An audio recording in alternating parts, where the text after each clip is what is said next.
From Barkeep, my name is Curtis, and we got two very opposite but the same type of bottle on the table. Green River, maybe the most generous distillery ever.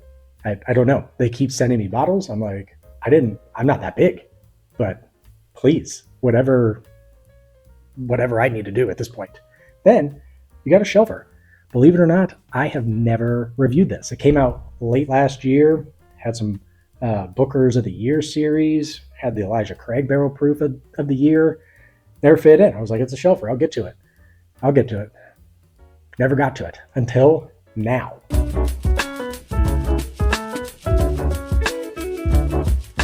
This could be the first ever double spotlight episode because technically these will both be in the running for Whiskey of the Year. I thought about doing it blind so I didn't give Green River too much credit.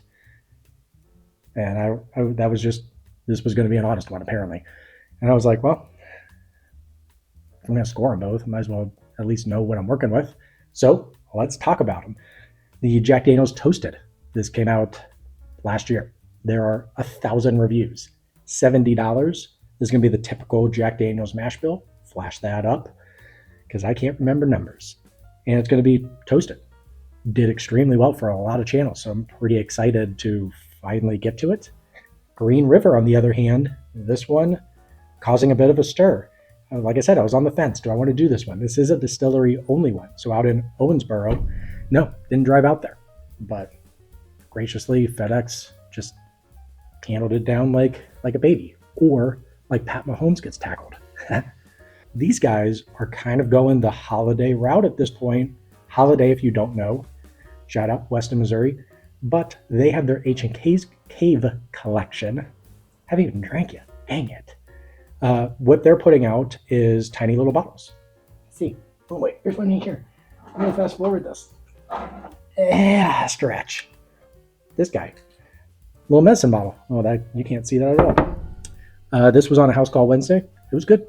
$3.75, $50. So you get to try some experimental stuff. That's pretty much what Green River's doing out here at this point. So with batch 1, they put out an 8-year-old bourbon, but double-barreled it and then toasted it. So they got a little crazy with it. This is going to be their oldest juice they've ever released at, oh man, they didn't give me a proof. 57.5, 116. Oh man, I don't know. We research here. I had to do the calculator. 115.1. If you knew that, good for you. But oldest juice they've done. I am a big Green River fan. Before the free bottles, the foolproof bourbon, which I believe is 117 to 118, depending on what batch you get. So they're going around the foolproof proof. But this one, not foolproof. And I am ultra excited to try both of these. Does this one live up to the hype? Is this one worth gas money? Get out there to Louisville. We shall see. Pour these guys up and let's get a double spotlight on. The math kind of distracted me. I do feel like I want to say where I was going with the Ancient Caves piece is with this being batch 1, that should be doing other stuff with it. So are they going to be doing just toasted and double oak stuff? Apparently not. Proofs will vary, years, age will vary.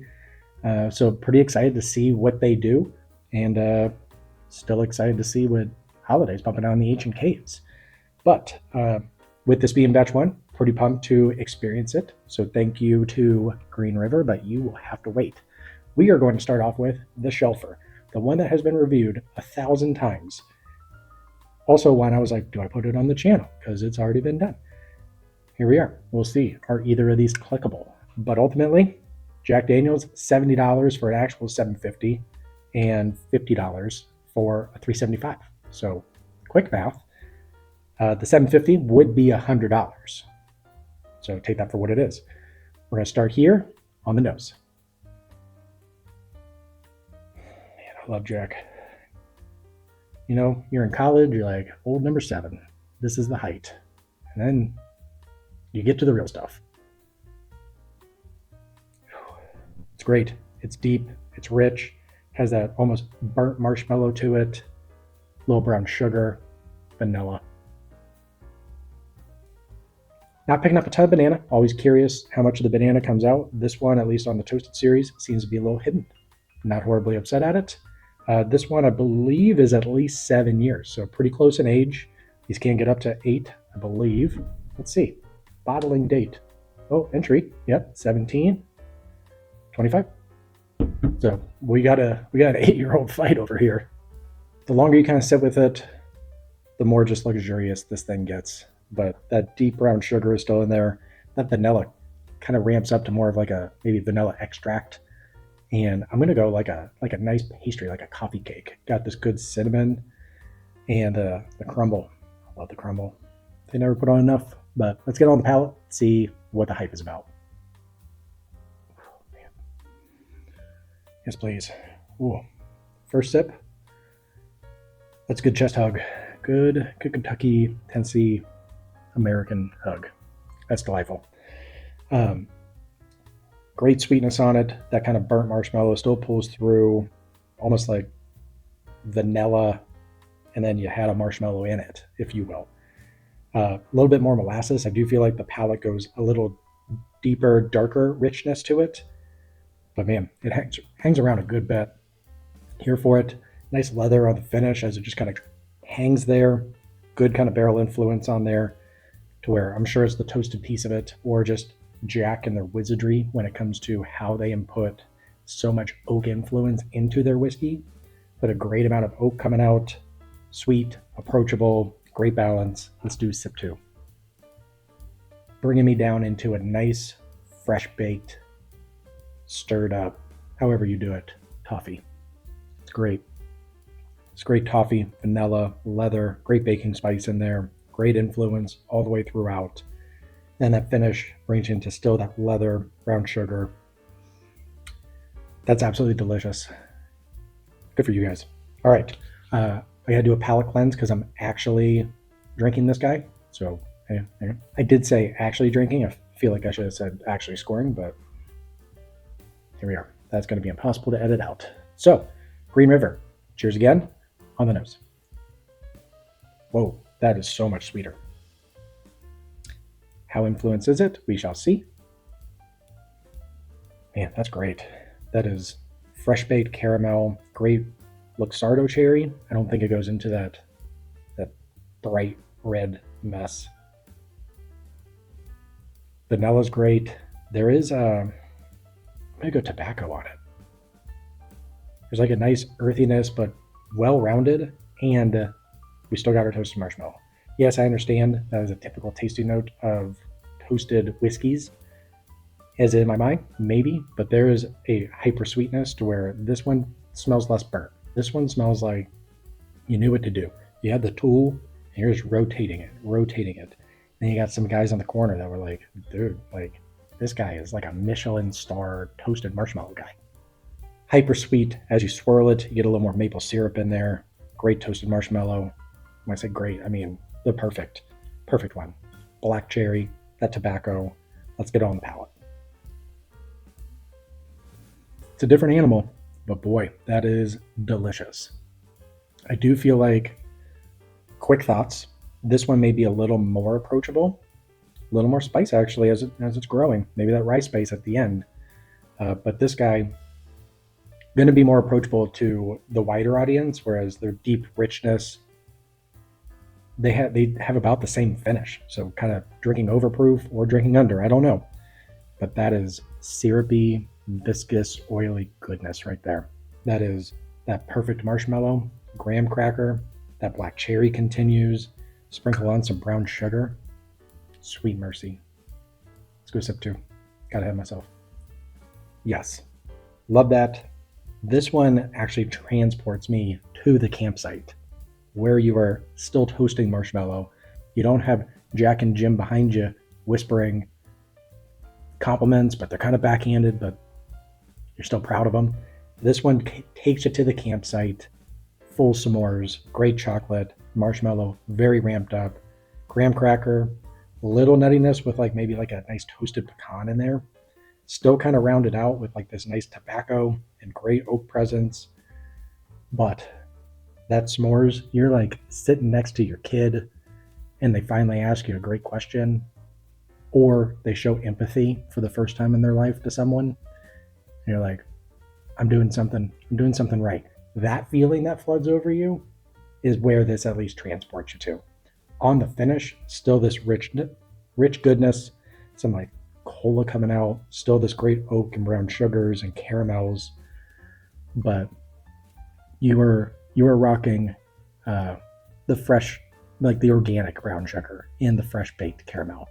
So these, some similar tasting notes, but completely different experiences in terms of this one going much darker. I do like to go darker. Felt like something just fell on me. I'm gonna have to look back at that. That creeped me out. Maybe it's the basement. Whispers sometimes. Anyways, we're gonna wrap this up. I feel like something's happening down here, and maybe the heat wave getting to me. I don't know. More approachable for maybe a master audience. This one, deep, rich goodness, delightful pours. How do we score these guys? We got some categories to help lead and guide me, and this one will be interesting. Didn't anticipate. I feel like you still pick a winner, you know. I'm gonna go Jack Daniels. I'm gonna go 84. I think it's absolutely delicious. Green River, I'm gonna go 82. I feel like 83. Oh man, 82 or 83, one of the two. We'll see which one I pick on the down part of this, but I love the proof behind it. I love the viscosity behind it. This one makes my mouth water. This one's slightly drying, but not a turnoff by any means. We're gonna go 83. I talked myself into it. It is neck and neck. These are two very different pours, which I did expect, to be fair, but they had stuff in common. So here we are. Now, bang for your buck will be pretty interesting. At $70, appropriately priced, I do feel like you get a lot of value at that 70. If you told me it was 85, I would have a bottle. I would be fine with that. You got good age on it. You got the finishing process, so you're gonna charge a little bit more. I'm gonna go 72. I think it's great value. Probably been said before. Now this one, lesser value. I mean, it's $50, but what I really appreciate, and same thing like when I was plugging Holiday, they've never sent me anything still. But plugging these guys, I think it just allows you to experience some funness that the master distiller wants to express to at least Kentucky. So you get kind of this experimental series, and at $100, I'm probably not buying it. But at $50 to be able to experience it a handful of times, I love the idea as much as I kind of crap on the 700 mils. I understand the point of the 375, especially when the quantity starts getting higher. If you have 3 or 4 bottles, you're probably reaching for this every single time. And I get it. When you start getting a dozen or so, you start reaching for some of these experimental ones. So I fully understand the point behind it. It's their oldest juice. They can't sit there and put out a 10 or 14 year and things like that. So I'm going to go 62. I think it's absolutely delicious. It's something that I can share probably more with friends on this one, because I know that it's just not that flavor bomb that Jack is. And mass audience wise, this one will do just a little bit better. But I enjoy this palette a bit more. So, super fun. I finally got this guy out. Super fun to do an experimental series. I mean, obviously, I really geek out over the Little Book and some of the other ones that are out there at this point. So to be able to sit there and see some of the creativity and things, super fun. So if you are in Kentucky, this is definitely worth $50, even at the smaller size. It's definitely worth it. It's delicious stuff. And Jack is finally sitting on just about every shelf. So I'm happy that people are not hoarding it anymore. But this is a buy. Take a listen to the tasting notes if you skipped ahead, and you'll be able to figure out which one you would like. But super impressed by both pours. Happy I finally got a budgeter bottle. Let's throw it out there. We got a bang for the buck whiskey of the year. This one should be up there.